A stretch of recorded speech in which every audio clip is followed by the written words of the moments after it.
Alright, for this first lesson, we're going to start from the very beginning. We're going to talk about string names and tuning our guitar. So we got 6 strings on the guitar, and each of these strings has a number and a letter that it's associated with. So we have, starting from the thickest side, we have 6th string, 5th string, 4th, 3rd, 2nd, and then 1st.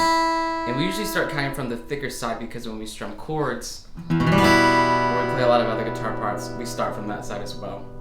And so for the letters, we have E, A, D, G, B, E. We call that standard tuning. And knowing these letters is so important because that's how you tune your guitar. And if your guitar is not in tune, then you won't be able to play all those songs you want to play. And so sometimes it's hard to remember the order of those strings, so we have to use a little riddle to help us. So it would be Eddie, 8, dynamite, good, bye, Eddie. And all I'm doing is using the first letter of those words and kind of making our little riddle like that. Again, but from this angle, we have E, A, D, G, B, and then E. And then again with the riddle, we have Eddie, 8, dynamite, good, bye, Eddie. It's more important to know the letters than the numbers because that's going to help us when we're tuning. When you tune the guitar, you want to have one of these clip-on tuners. This brand's called Snark. It's one that you can get on Amazon for about $15 or so. You don't want to use the phone tuners. Those ones pick up a lot of outside noise and they don't really read very accurately. So to start with, the first one that we're going to do is the E string. And so I kind of detuned my guitar on purpose just to show you how to tune it. So if you look at the tuner, you can see how the E note is reading a little bit to the left in this red color, right? We want it to go into the blue, into the center, and that means it's in tune, right? So if the note's to the left, that means the note is flat, which means the note is too low, and we're gonna use this tuner and we're gonna push it away from us just gently, a little at a time until it gets into the center.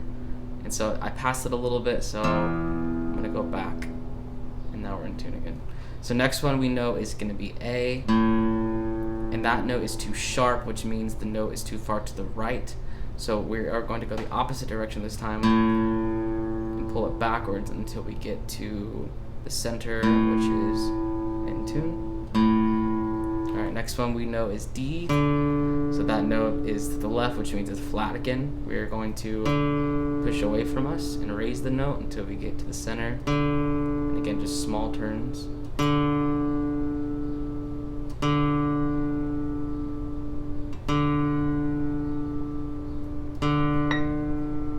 Past it again. Good. Now this one, G, is just a hair flat, so we are gonna turn it. And the important thing on this string, these 3 strings, is they go a different direction. So what you did on the first 3, you'll have to do the reverse order on the last 3.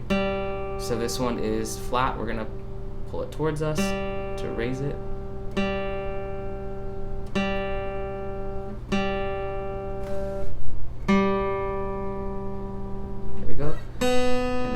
B, which is way too sharp, we are going to push it away from us to lower it. And then E is too flat, so we are going to pull it towards us again to raise it. And a little tip is you want to, sometimes it's better to start flat and then push it up into in tune versus going from sharp back down. Because if you do it this way, from lower to the in tune position, then it gets more tension on these tuners and it stays in tune a little bit better as well. Alright, yeah, hope that helps.